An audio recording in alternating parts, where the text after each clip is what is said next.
tayo, basahin natin po. Sabay-sabay tayo dito po sa screen. Ready po? Begin. Mga kapatid, hindi ko kayo makausap bilang mga taong nagtataglay ng Espiritu. Kailangang kausapin ko kayo bilang mga taong namumuhay pa ayon sa laman at mga sanggol pa sa pananampalataya kay Kristo.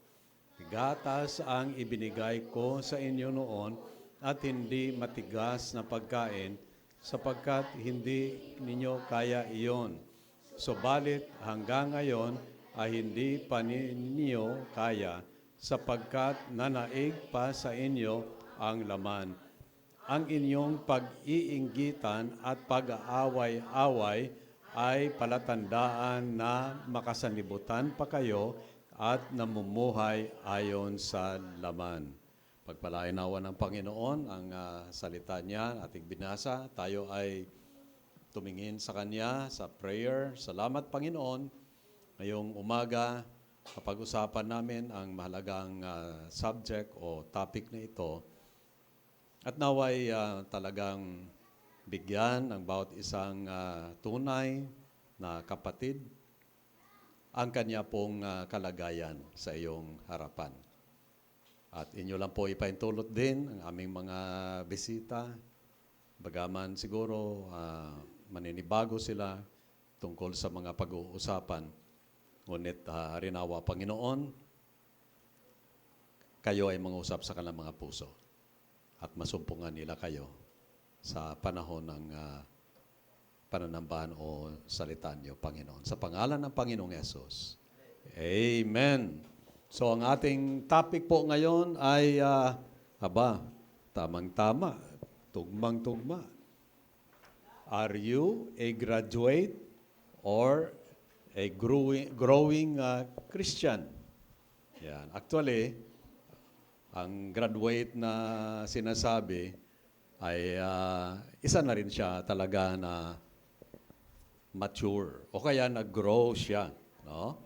So ating talakayin ito, medyo talagang bagay na marami ayaw siguro na pag-usapan ito kasi marami po ang masasagasaan patungkol po sa katanungan tungkol sa ating pagiging paglago sa Panginoon. Now, akin lang pong binanggit, graduate, para lang tumugma lang ngayon. Ibig sabihin, tayo po ba ay graduate na mula po sa pagiging karnal na mananampalataya. O kaya, atin na po, narating ang tinatawag pagiging mature. So, pag ikaw ay tumawid na, ay graduate ka na sa pagiging isang karnal na mananampalataya. So, nandiyan po sa ating introduction, ay ating po makikita yung mga ilan-ilan na mga mahalaga na mga introduction. Okay. Yung may introduction diyan. Hindi ba nakakuha? Hindi. Ayan, yun. So, sige lang, okay lang. So, sa introduction po, may tatlo talaga na mga classifications ng mga Christians. In fact po, dalawa lang. Pero sa atin pong portion na binasa, mayroon pong binanggit diyan na isa pa. Kaya nga, parang masabi natin na tatlo. Pero actually po, sa realidad, hindi po talaga tatlo. Dalawa lang po ang masabi natin, uri o klasifikasyon ng tunay na mga mananampalataya. Ang unang-una po na classification ng mananampalataya, simulan natin po sa pinaka parang alanganin, no? Kasi may binabanggit po Sa bandang huli, chapter 2, pinabanggit po sa 15, na unawaan ng taong nagtataglay ng Espiritu ang kahalagahan ng lahat ng bagay. Ngunit, hindi siya nauunawaan ng taong hindi nagtataglay ng Espiritu. Sino ang nakakaalam sa pag-iisip ng Panginoon? Sino ang makakapagpayo sa Kanya? Okay, ngunit nasa atin ang pag-iisip ni Kristo. Sa English po, ang rendition dito ay ang tao na natural man.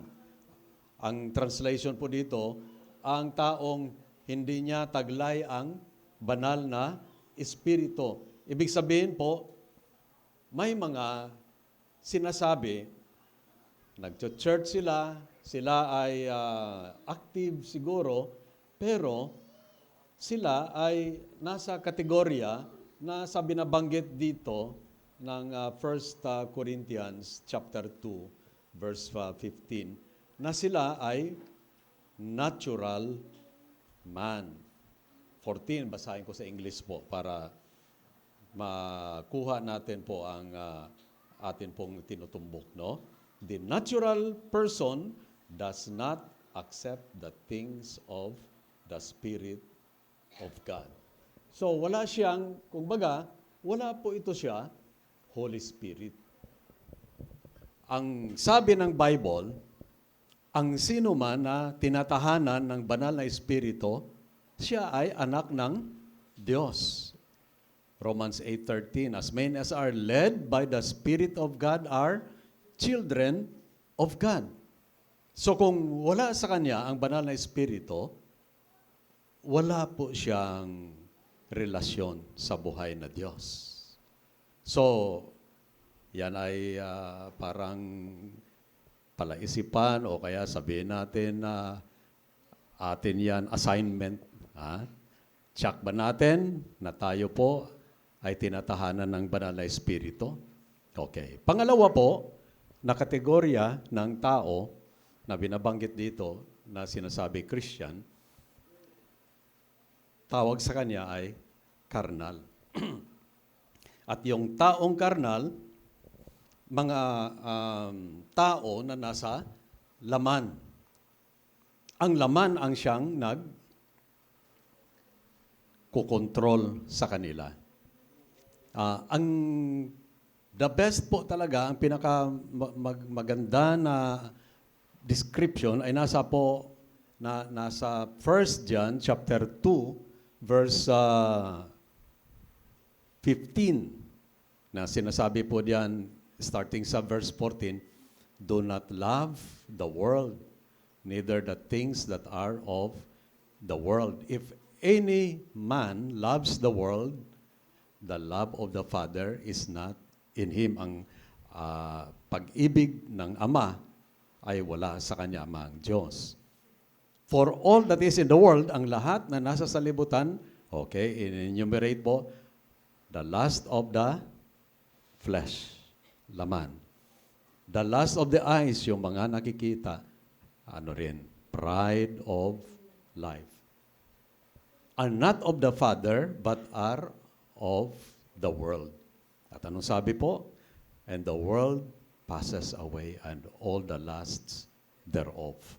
But whoever doeth the will of God, abides forever. So, ang isang karnal na Christian, siya po ay nakatuon ang paningin, ang kanyang concentration sa kanyang sarili. Laman, kitong katawan. Sarke, kung banggitin po sa Grego. Laman lang. Wala talagang spiritual na component doon. Ngayon, ang lust of the eyes. Lahat na kanyang nakikita ay kanyang talagang gustong matamo. Tanan na lahat ng bagay na parang napaka-attractive, gusto niya, mapasa kanya yon. No? Lust of the eyes.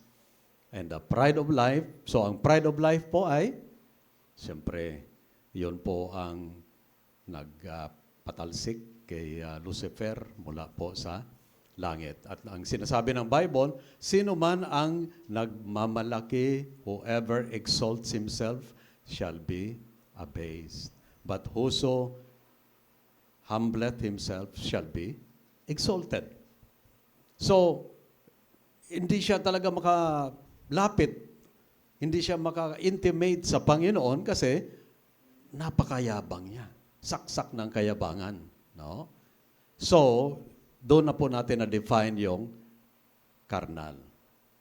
Yung spiritual naman po, mamaya ay ating matatalakay, pero isang ano lang po, description. Siya po ay gumraduate na. Anong grade gumraduate? Oh, gumraduate siya sa pagka-carnal. Amen? Ha?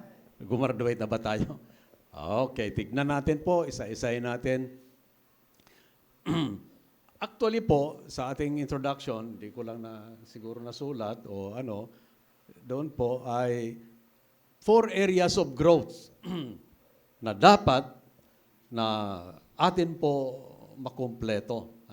Para tayo po ay masabi natin mature o kaya tayo ay ano na, no? Yung spiritual. Number 1, Word of God. My ministry, ang Word of God sa atin.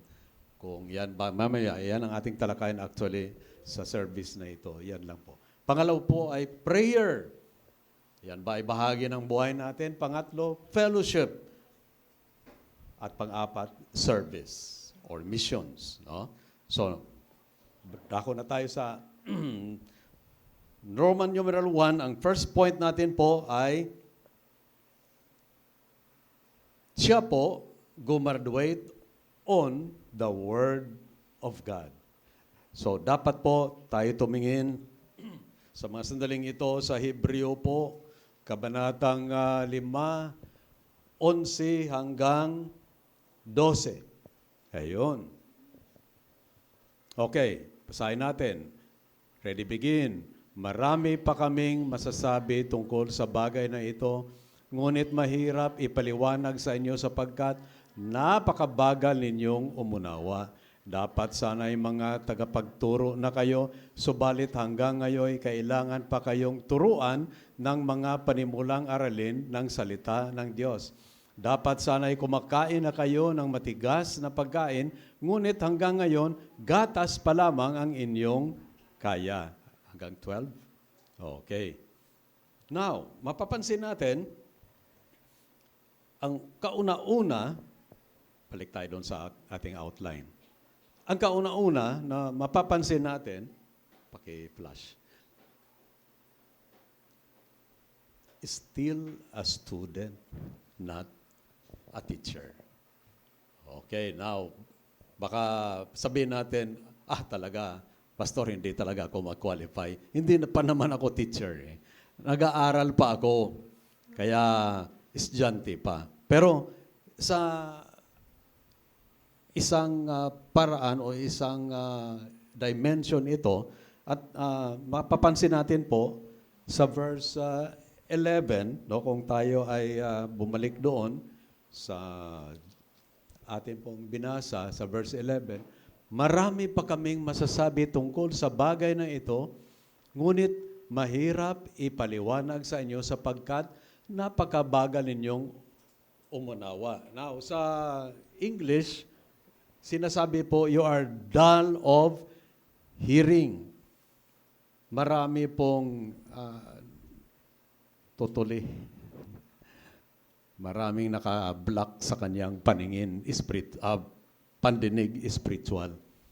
Kaya po, ito siya, sa mahabang panahon na siya ay nakikinig ng salita ng Diyos, hindi po siya umakyat sa pagiging isang teacher. Sabi ni Apostol Pablo, dapat teacher na kayo ngayon. Now, Bakit nasabi ni Apostol Pablo yon?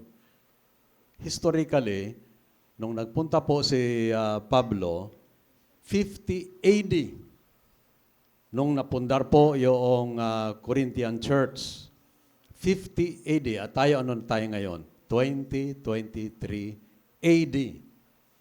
Now, nagbigay si Apostol Pablo ng pangaral sa kanila at in-expect niya po na sila talaga po ay mag-absorb ng mga pinangaral niya sa kanila. Ngunit po, 55 AD, bumalik po si Apostle Paul. At kanya pong napansin, kanya pong naobserbahan, hindi po sila nag-grow. Kailangan pa na sila ay turuan pa, learners pa sila. Dapat, after mga 5 years sa kanilang Christian life, medyo may napapansin observable na growth sa kanila. Pero, wala pong napansin si Apostol Pablo. Kaya nga, binanggit niya, dapat, after 5 years, iba sa inyo, teacher na. Naalala ko po na ako po ay first year sa Dawn, at ako po ay weekend yung work, sabi nila. Nagpupunta kami sa mga centers on weekends, simula po minsan sa Friday ng gabi or kaya Saturday ng umaga. Doon po sa isang maliit na baryo, sa Barutak Bio po yon, doon sa Iloilo. Doon ako namangha. Isang farmer lang siya. Ang tawag namin sa kanya, Utod Sitong. Sa Tagalog, kapatid. No? Alam nyo, hindi siya marunong magbasa. No read, no write. Pero, sa isang taon na yan, na nagpupunta-punta ako doon, na-assign ako doon, napansin ko na ito si Utod Sitong, gumraduate sa pagiging no read, no write, sa isang nakakabasa na. Ano ang kanyang ginagamit na kanyang lesson? Bible. Sabi niya, tuwing binubuklat ko ang Bible, hiningiling ko sa Panginoon, Lord, tulungan niyo ako na maunawaan ko ito kasi gusto ko talaga na matuto sa salita ng Diyos. Alam niyo po, ito po. Bago po ako ay nag-second year, no? Iba na naman ang na-assign doon, si Utod Sitong nagpipreach na. Matindi. Nagpipreach na siya. Pero no read, no write. Farmer lang ito.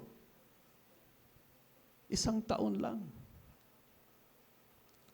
Bakit po? Ano pa natin yung lalim nito, no, na topic. Pero isa po sa mga ating mapapansin, yung mga Corinthian believers, hindi ho talaga nagsumikap na marating nila yan, na magiging teacher na sila. Praise God, may mga ilan sa atin dito, lalo na sa mga kabataan, kailan lang sila nakakilala sa Panginoon. Nagtuturo na sila, pero sa mga juniors o kaya mga bata. No? Pero, nais ko po talaga makita na meron sa atin dito na nagpro-progress na po. No? Pero, mga kapatid, pasensya na kayo, ha? Mayroon dito, marami sa atin, habang tumatagal sa pananampalataya, sa pagpunta-punta rito, okay, sa halip na sila ay nag-assume na ng isang responsibility, sila ay nagdi-disciple na, nagwi-witness na, tumutulong na sa iba para sila ay lumago, sila naman po ang nanghina, nanlamig, nawala. So, imbis na progression, ang nangyayari sa kanila ay digression. Sila po ay umaatras. Kaya yan ang puna ni Apostol Pablo. Sabi niya, dapat sa ngayon, teacher na kayo. Nagtuturo na kayo. Pangalawa, ang isang description din niya na kanyang ginamit, Sabi niya, sila ay mga gatas na mga mananampalataya, hindi pa sila karne na mananampalataya. May mga binanggit po sa 1 Peter, mamaya ating makikita dyan. Pero ito po ang ating pag-identify sa kanila. Pag pumunta po tayo sa James chapter 1 verse 22, meron ba? Okay, tingnan nyo. Bakit sila ay nanatiling mga gatas lang ang iniinom? Dapat sila po ay kumakain na ng matigas-tigas na pagkain. Tingnan nyo po. Mamuhay kayo ayon sa salita ng Diyos. Kung ito'y pinakinggan lamang ninyo, ngunit hindi isinagawa, dinadaya ninyo ang inyong sarili. Ano pala po sila? Sila po ay nakikinig lang, pero hindi po ito na-a-apply sa kanilang buhay. Kaya nanatili lang sila baby, umiinom pa rin sila ika nga ng spiritual na gatas. Ito 5 years lang, pero aywan ko lang sa iba sa atin. Ilang taon na tayo naging Christian? Now, ayan. Medyo lang magtatanong lang. Okay. Kung inyo lang ano yun. Sino po sa inyo na higit na po sa 5 years bilang Christian? Tingnan ko po yung kamay niyo. Higit na kayo 5 years. Gumraduate na kayo dapat. Sino sa inyo po higit na 10 years na Christian? 10 taon. Ayun. Times 2 na pala dapat ang ating narating. Ano po? Ano yung problema dito? Sila po, linggo-linggo, nag-a-attend sila, pero yung kanila pong napakinggan ay hindi hula na-absorb. Sa Bible, pagka tayo po ay magbasa ng salita ng Diyos, ang gagamitin po na kaparaanan ay tinatawag meditate. Ano pong ibig sabihin ng meditate? Pagbubulay-bulay. Sa English po, ang tawag dyan o sa isang translation, ruminate. At yung salitang ruminate ay applicable po yon sa mga grass-eating na mga hayop. Tulad ng baka, okay. Karnero, kambing. Yung sa atin ngayon dito ay kalabaw lang, di ba? Napansin nyo ba? Sino sa inyo po ang lumaki sa probinsya? Ayun. Napansin nyo ba? Mayroon ba kayong kalabaw? Mayroon kayong baka? Baka lang meron kayong baka. Sa probinsya, matagpuan ninyo po yung mga sinasabi ko po. Yung baka, halimbawa po, sasabsab muna siya, no? Tapos, after mga ilang oras, siya ay pupunta na po sa ilalim ng punong kahoy. At doon po sa ilalim ng punong kahoy, nguya po yan, di ba? No? Napansin nyo? Walang katapusan ng nguya. Oh. Kasi po, alam nyo, yung mga ruminating na mga animals, may dalawang chamber sila. Yung unang chamber nila, depository ng kanilang kinain. No? Pero, hindi pa po yon na-internalize. Ano ibig sabihin po? Hindi pa po yan pumasok talaga sa tiyan o kaya dumaan sa bituka. Hindi po. Doon lang muna dineposito nila. Ngayon, habang sila po ay upo, nakahiga, no? Nagngunguya-nguya, ang kanilang ningunguya, yung kanila pong inilagay sa depository, inilabas nila yon at tinransfer, inakyat muna sa kanilang bibig, no? Sa kanilang bunganga, at muli nilang kakainin yan. Kanilang i-refine, ika nga. At ngayon, at saka na nila ihuhulog sa tiyan talaga nila.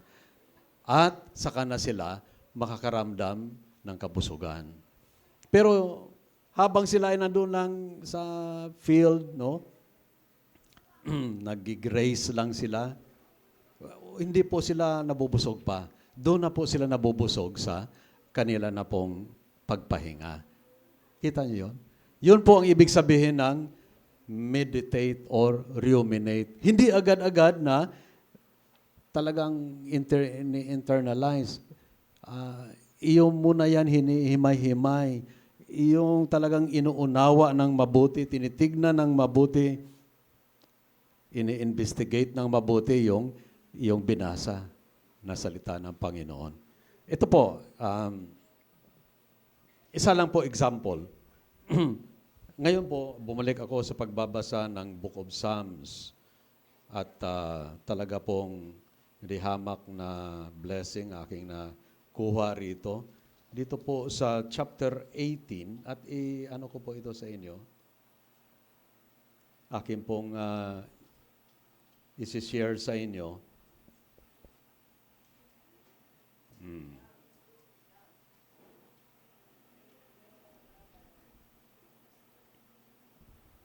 Chapter 18 po. Nakakapatabang puso po ito, no? Okay. Sinasabi po rito, verse 18 po.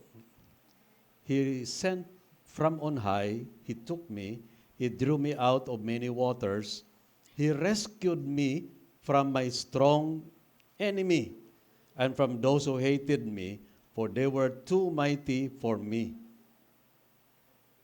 They confronted me in the day of my calamity, but the Lord was my support. He brought me out into a broad place. He rescued me because He delighted in me. Ang dami na mga bahagi rito na talaga pong, ito po rin sa chapter 16, no? Sa verse 8, sabi rito, I have set the Lord always before me because He is at my right hand, I shall not be shaken. Ito napakaganda. Therefore my heart is glad and my whole being rejoices. My flesh also dwells secure, for you will not abandon my soul to Sheol, or let your Holy One see corruption. 11, napakaganda. You make known to me the path of life. Pinapakita mo sa akin ang daan ng buhay. In your presence, there is fullness of joy. Sa kanyang presensya, kung ikaw'y mamalagi sa presensya ng Panginoon, doon kayo nakakakuha, nakatikim ng kanyang kabuuhan o lubos na kasiyahan. At your right hand are pleasures forevermore. So naghahanap tayo ng pleasure. Paano tayo ay mapasaya? Ayan na pala. Nasa Panginoon lang. Pagka may pagkakataon talaga sa salita ng Diyos, tataba yung ating pong kaluluwa. So, hindi po somebody na siya ay milk Christian. Okay. So, he is not only a hearer, but also a doer of the word. Now, yung isa pa, yung next po, siya po ay hindi child. Yung milk Christian na ito ay, siya po ay isang bata o baby lang siya. Okay? Meron ba tayo? 1 Peter 2:2. Tingnan niyo po. Gaya ng sanggol, kayo'y manabik sa dalisay na gatas na espiritual. Ano po yung gatas na espiritual? Salita ng Diyos. Upang lumago kayo tungo sa kaligtasan, sapagkat naranasan na ninyo ang kabutihan ng Panginoon. Ilan ba makakasabi na napakabait ang Panginoon? Naranasan ko talaga ang kabutihan ng Panginoon. Doon lang po na kung ang salita ng Diyos ay ninanamnam nila sa kanilang buhay. Pero ang isang mananampalataya, nanatili lang po siya na baby Christian. Kaya nga ang tawag doon po sa carnal Christian, baby Christian. Hindi po siya lumago. Hindi po siya nag-grow. Hindi gumraduate sa pagiging carnal. Ito po ang nakakatakot. Sa 2 Timothy chapter 3, verse 7. Tingnan natin po. 3 verse 7, no? 2 Timothy. Okay? Lahat na'y gustong matutunan ng mga babaeng ito, ngunit kailan may hindi nila nauunawaan ang katotohanan. Sa English sabi, ever learning but never coming to the knowledge of the truth. Lagi silang nakikinig, lagi sila siguro nagbabasa, pero hindi naman po nila ito natutunan. Hindi po nila na internalize. Ibig sabihin po, parang dull of hearing lang din. Nakikinig pero hindi po umiepekto sa kanilang buhay. Kaya nga hindi po sila nag-grow, nanatili po sila na mga carnal, mga baby Christians. Now, tumungo naman tayo po sa next na po. Okay. Sa next na ano. May ano. Okay. Meet Christians. Yung mga Kristiyano, nasabi dito sa ating nabasa sa Hebrews chapter 5, sila po ay kumakain na ng matitigas. Ang binanggit nga po diyan ay solid food, mga matitigas na mga pagkain. In contrast, o di katulad, doon po sa mga gatas lang hanggang sa ngayon. So, ano atin napapansin tungkol dito sa mga meet Christians? Tingnan natin po sa verse 14, no? Balik tayo dito sa ating tinatalakay sa Hebrews chapter 5. Okay? Ayan, mapapansin natin po. Okay. Sa verse, ano na tayong verse? Dapat sana'y pagturo na kayo, subalit hanggang ngayon, kailangan pa kayong turuan ng mga panimulang aralin ng salita ng Diyos. Dapat sana'y kumakain na kayo ng matigas na pagkain, ngunit hanggang ngayon, gatas pa lamang ang inyong kaya. So ito pong mga Christians na gumraduate na sila, ang tawag sa kanila ay meet Christians. Or sila po ay mga gumraduate na sa pagiging carnal patungo po sa pagiging spiritual o kaya mature, no? So may mga ilan-ilan na mga bagay na atin pong binabanggit dito tungkol sa mga meet Christians. Tingnan natin. Okay? Sa ating outline. Okay. Mature, pangalawa po. Mature sila. Yung mga tinatawag doon na solid food, yun pong mga Christians na sila po ay mature. Ang isang word na ginagamit ay teleos. Ang kapareho po na salita teleos, yun po ang sinigaw ng Panginoon doon po sa yung cross, nung siya po ay namatay na, bago siya namatay. Sabi niya, tetelestai, isang form yun ng teleos. Nang ibig sabihin, it is finished. Anong ibig sabihin na tapos na? Ibig sabihin, kompleto na. So, kung atin pong i-apply dito po sa isang meet Christian, ito po siya na siya ay patuloy sa kanyang paglago hanggang dumating siya sa punto na siya po ay magulang na. Di po ba? Now, isa lang sa physical na aspeto. Pagka ikaw ay mga teenagers pa, lumalago, tumatangkad pa, di po ba? Tumataas pa. Pero, pag ikaw ay nasa mga 30 na, tapos na yung growth mo. Di ba? Hindi ka na tumatangkad. Ibig sabihin, narating mo na ang completeness as far as iyong height is concerned. So, ganun din po sa isang mananampalataya. Siya po, kung talaga pong kanyang basahin, pag-aralan, namnamin ang salita ng Diyos, siya po ay darating sa punto na siya po ay magiging spiritually mature. At ang isa rin po na ating pong ginagamit yan kanina, pakibalik na lang. Tinatawag doon, meron siyang power of discernment. Saan natin kinuha po yung power of discernment? O kaya mayroon siyang pagkinanlan, mayroon siyang pag-uunawa.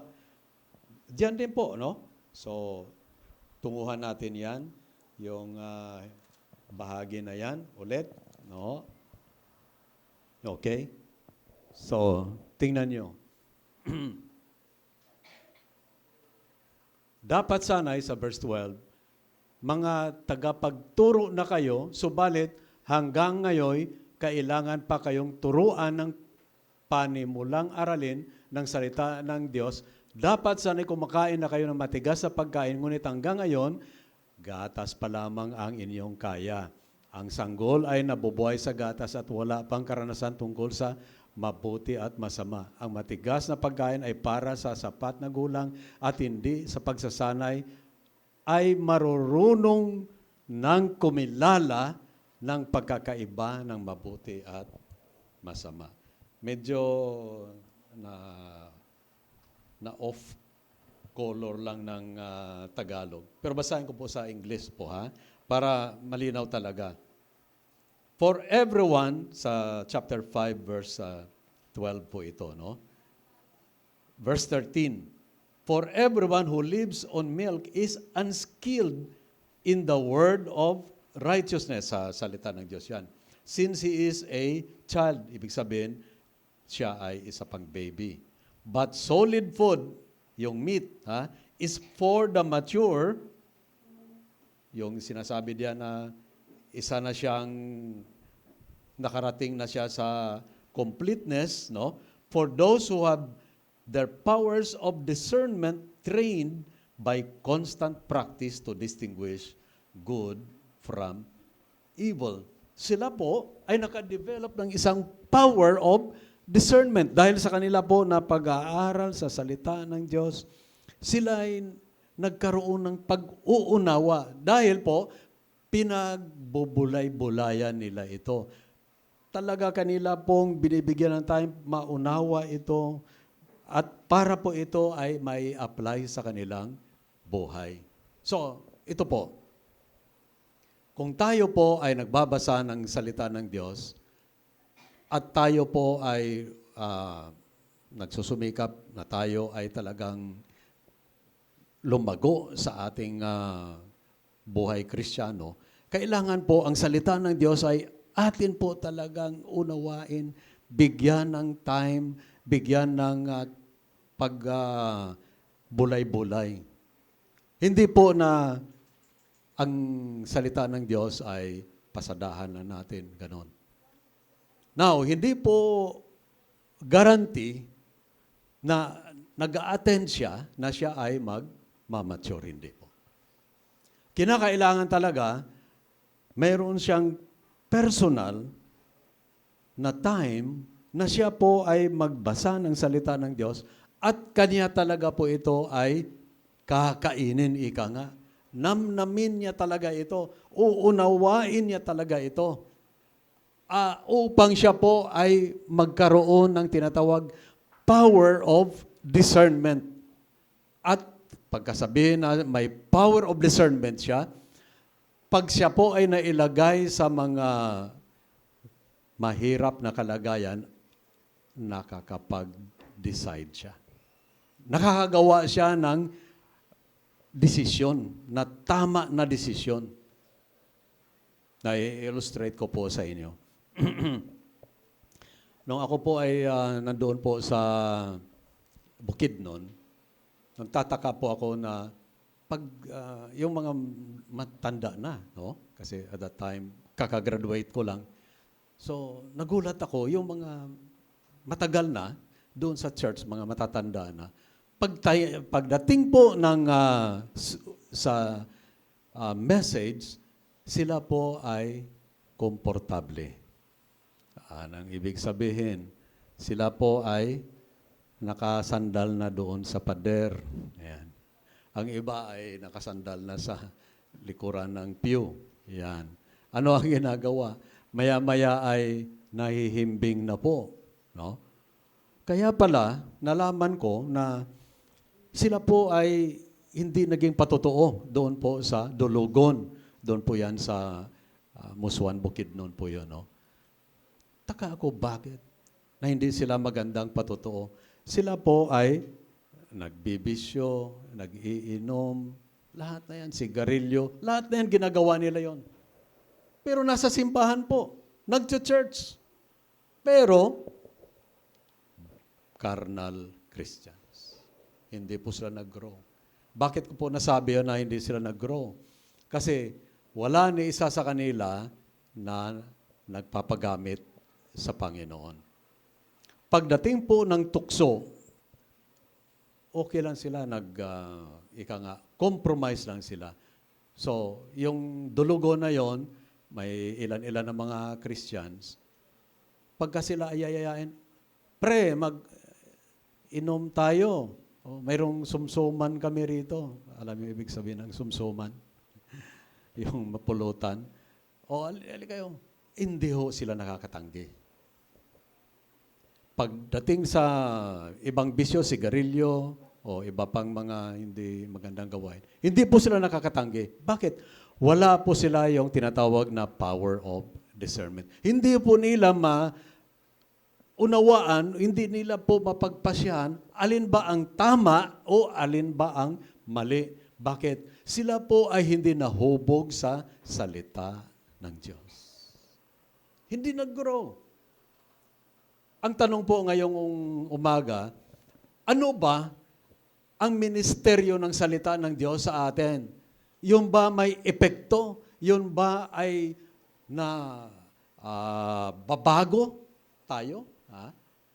So tayo ngayon ay dumako sa ating conclusion na dito. Bakit? Psalm 1:2. Ay, alam na alam ng halos lahat sa atin.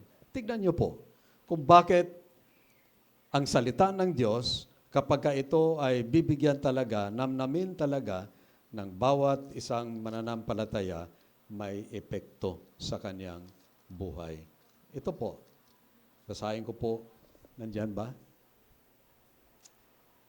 Sa halip, simulan natin sa 1, no, para maunawaan natin lahat. Mapalad ang taong hindi nakikinig sa payo ng masama at hindi sumusunod sa masama nilang halimbawa. Hindi siya nakikisama sa mga kumukutya at hindi nakikisangkot sa gawaing masama.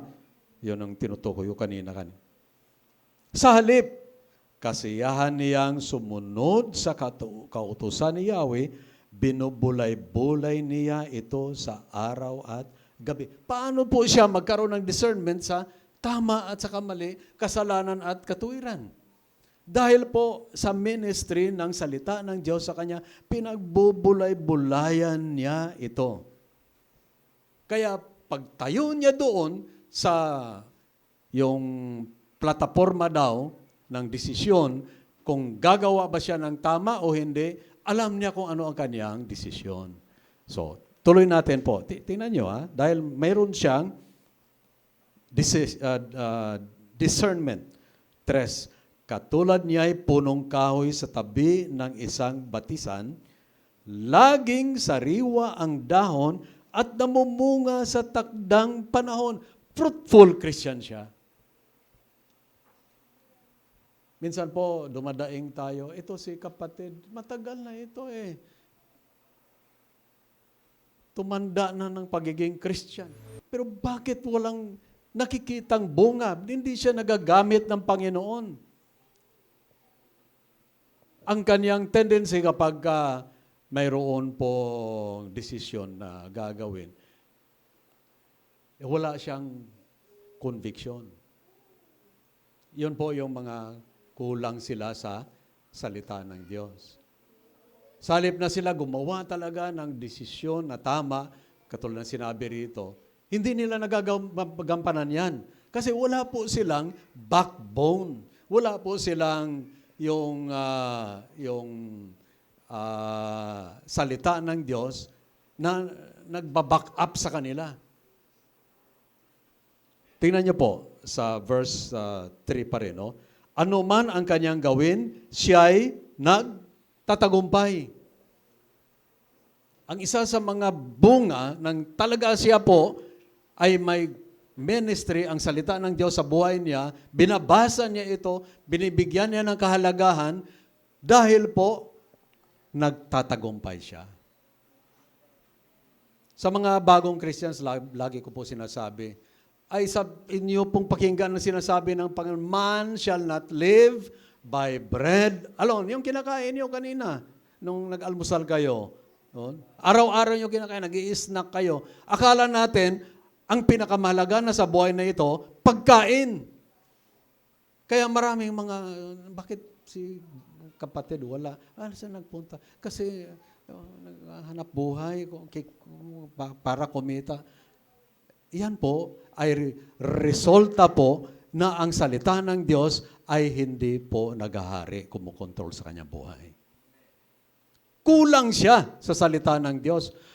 Wala siyang panahon sa pagbabasa ng salita ng Diyos. Walang panahon sa pagbubulay-bulay. Wala.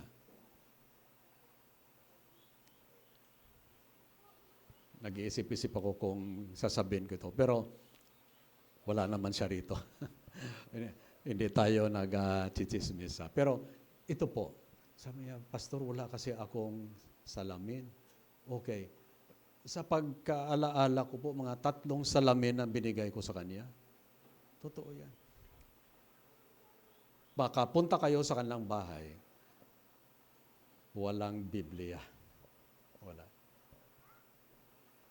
Papunta dito, inaobserbahan ko, walang hawak na Bible. Paano mag-grow? Kaya, yung quality ng kanyang Christian life, masyadong mababa, carnal lang talaga. Masyado siya talagang yung makasanlibutan. So one time, kako, bakit ang dami ng mga rito?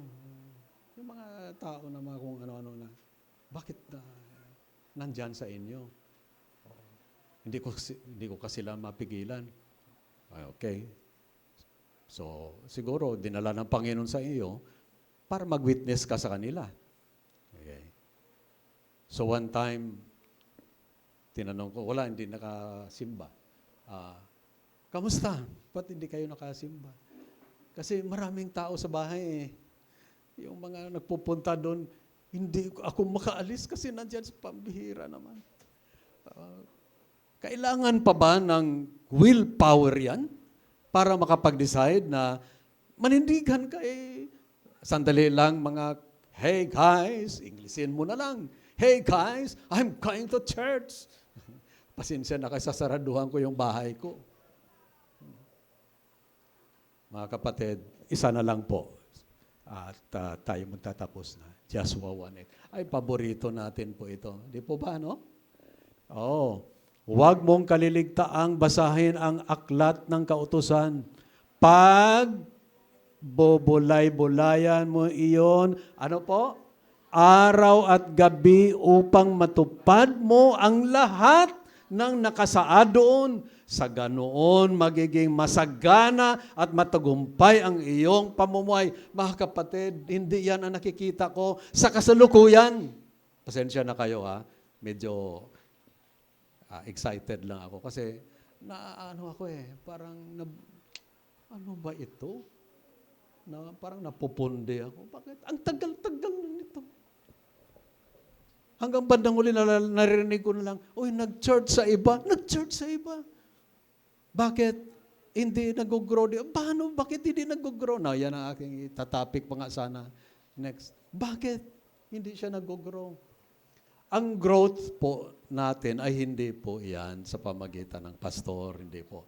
2 Timothy 3:18, but grow in grace and ano po? In the knowledge of the Lord Jesus Christ. Saan kayo kumuha ng knowledge of the Lord Jesus Christ? Sa Bible. Aber, sino sa inyo may Bible po kayo? Sariling Bible. Oh, okay, salamat. Praise God. Sino sa inyo, binabasa niyo yung Bible niyo? Tingnan ko makamay niyo. Okay, salamat po. Sino sa inyo, pinagbubulay-bulayan niyo yan? Yan ang sinasabi. Pinagbubulay-bulayan niyo, ninanamnam niyo yan, parang yung baka o kalabaw na kumakain. Ha? Pagka siya ay kumakain ng damo. Oh.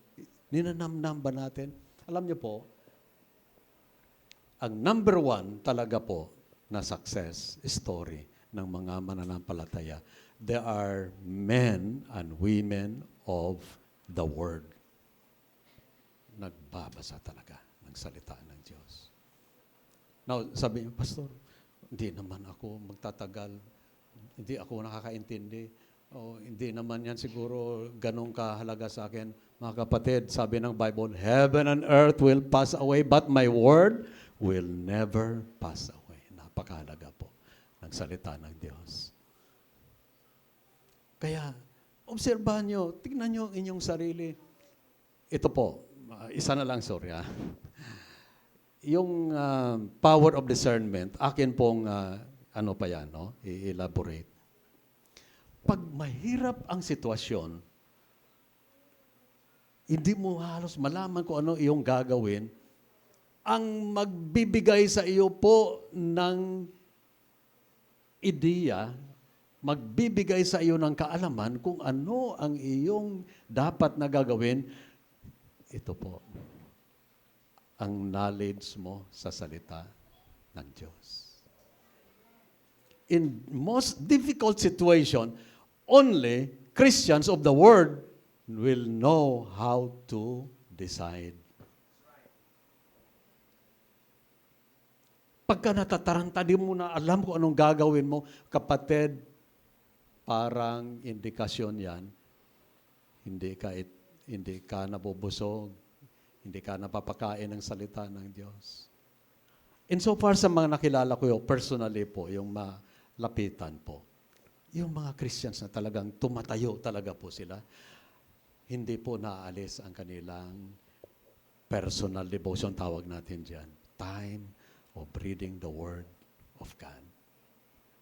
Kasi po, pagkain material para sa katawan. Pero pagkain spiritual para sa ating kaluluwa. Paano tayo manalo laban sa tukso? Paano tayo manalo laban sa mga trials? Ang dami ng trials sa buhay, sabihin ko po sa inyo. Sa amin lang ay tambak-tambak po mga pagsubok, mga yung kumbaga tidal wave na mga pagsubok talaga. Paano nakaka-survive? Dito po ang comfort. Binasa ko po ang iba sa kanina po sa Word of God. Diyan tayo. In His presence, there is what? Fullness of joy. Hindi natin makukuha yan sa ating mga kakilala, kaibigan natin, mga benefactors natin, tumutulong sa atin. Hindi po. Ang Panginoon sa pamagitan ng Kanyang salita. Kung ang salita ng Diyos ay tumimo, tayo tumayo at magsabi po, Amen! Tayo po ay manalangin, Panginoon, salamat po. Itong bahagi ng iyong salita naming pinag-aralan, na hindi po lang kami mga Christian sa mga gatas at lalambot ng mga pagkain. Ngunit, Panginoon, Lord, lalo na po, in the last days, marami ang talagang magbabackslide. Mas mapadali ang pagbackslide dahil andyan ang influence ng kasamaan, Panginoon, ng Diablo. Ngunit, Lord, ang aming pag-asa lang po ay dito lang po sa inyong salita. Dahil sabi na po dito, itong Book of the Law, hindi ho namin ito kaliligtaan Ngunit basahin namin ito araw at gabi upang kami ay magtagumpay sa aming buhay Christian. At kahit nasa buhay ng sanlibutan o pansamantala, Panginoon. Habang tayo po ay nakayuko ng ating mga ulo, ayaw ko lang po kung ikaw ay mamatay ngayong umaga o mamaya, alam mo ba na ikaw ay patungo sa langit? Kung hindi pa, ito lang po ang panyaya ng Panginoon. Sabi ng Panginoon, I am the way, the truth, and the life. Ako ang daan, katotohanan, at ang buhay. Walang sino mang makaparoon sa Ama kung hindi sa pamamagitan ko. Si Jesus Christ, nandyan na po ba sa iyong puso? Sabi ng Bible, siya'y tumutuktok sa bawat puso, at kung sino duminig ng kanyang tinig, at saka lang siya papasok. Kung papasokin mo siya, tanggapin mo siya, sa sandaling ito, ikaw po ay magiging kanyang isang anak. As many as receive Him, to them gave He the power to become children of God. Habang tayo po nakayuko, hindi ko lang po sigurado kung sino po ang tinatouch ng Panginoon, tinatawag ng Panginoon sa buhay na walang hanggan. Kung ikaw ay isa na yan, habang nakayuko tayo, habang nakapikit ang ating mga mata, ipahiwatig po sa pamagitan pagtaas ng iyong kamay. Pastor, akin pong binubuksan aking puso. Aking inanyan ang Panginoong Yesus ngayon sa aking puso. Meron po dito sa atin, yan ang kanyang desisyon. Taas na po ang kanyang kamay. Kung meron lang po, kung wala, hindi na po natin pipilitin. Meron po ba? Okay. Yes, Lord. Salamat po sa salita nyo at paanyaya na naibigay. In Jesus' name, Amen. Mayroon po tayong mabilisan lang na closing song pa ba yun?